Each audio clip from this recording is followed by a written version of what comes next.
Rod Smith yesterday, or any other players facing suspensions or any type of disciplinary action? Okay. Thank you. Urban, how does JT look? Have you looked today? Did he go? Good. Yeah, he went. I wouldn't say quite full, but he'll be full tomorrow. They're telling us. So he did good, real good. Urban, last year when Braxton got hurt, we were told it was a sprained MCL, and now we're saying sprained MCL for JT. Yeah, it's very similar to what he had. But Braxton missed 2 games with it. How is JT able to be ready? Yeah, I'm not a doctor. Probably not as severe, okay, I guess. But is watching him move around or anything, is it reminiscent of all of you? I mean, you went through that with Braxton. He wasn't able to play for a couple games. We've done that games. through with many players. Yeah. MCL is not an uncommon injury. Right. It's a non-surgical. It's the medial collateral ligament. But once again, the severity, I just do it. They say, halftime they say you get an MCL sprain. That's not bad. They say, we'll see how he goes. And I think a lot of everybody's built different, I guess. That's once again not about that. Urban, you said yesterday in the Big Ten call that you didn't know much about the college football playoff selection rankings and all that stuff. Have you had an opportunity to look at it all? I did, just real briefly. I just looked down, so we're at. That's it. Look down. Yeah. What'd you think about that? Does it mean anything? Earlier you talked to the team about rankings, and not rankings, but necessarily, but what could be ahead for them. I would think this would be a topic that you might address this week too. Yeah, we did. Not so much a playoff, just the ultimate objective is to be competing for championships in November. You look on the calendar, that's really close now. So we had a little extra motivation for Wednesday practice in late October. So I just talked about those kind of things. It's a long way to go, but still, there's 15 teams ahead too. Yeah, I don't. It's a lot of football left.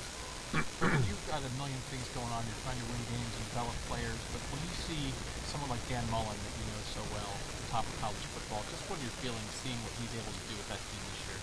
Well, I see Kyle Whittingham. I see Coach Strong. I see Dan. I see Gary Anderson. I have a lot of friends out there that we work together. And Dan Mullen in particular, though, I'm just really fired up for him.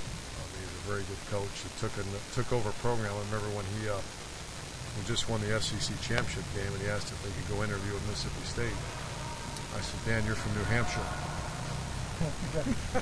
And he looked at me and I said, do what you got to do. And I've known him forever. He was a GA for me at Notre Dame back in whenever that was. So, but I'm real proud. He's a heck of a coach, and couldn't happen to a better guy. Do you consider, along with developing players, do you consider developing assistants to be head coaches? Lou Holtz told me that. When I was hired there, and he did a great job. He would actually, help guys and help me. When we started getting close to the time, and he says, one of your obligations is to make sure you do things the right way, and teach your coaches to, to when it's time to move on, move on.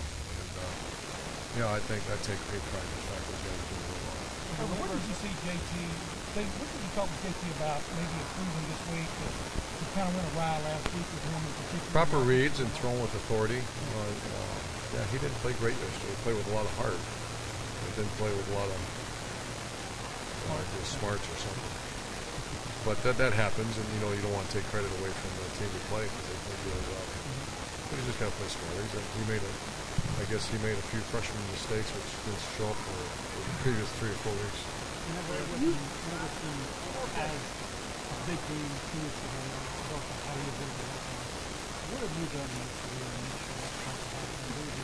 It depends who you're playing. That's a great question. If you're a really, really bad team or on videotape or all that, you got to be creative, and I've done that where we did it in the show film. You just got to chew them out or something like that and coach them real hard.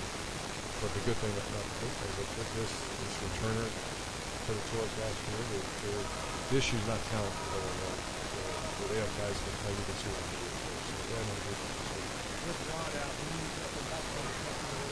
At tailback, Briante's not quite ready yet, so Warren Ball moves up. Obviously, Curtis Samuel's 2. He was 2 anyways, and then you move up Warren Ball, and then hope to get Briante back. And you got some other guys who can run the ball. Jalen Marshall, we're kind of using him on some things, and obviously Dontre Wilson. No. Don't put that out there. No, I said he said I got a phone call from Mississippi State. They want to interview me. This is after 2008, after the SEC championship in Atlanta. I said, Dan, you're from New Hampshire. And I just stared at him. And he said, I just want to go take a look at it. I said, all right. Then he called me and he said, we had an 8-hour or 7-hour interview because I think I got the job. I go, really? So, really proud of him. Thanks.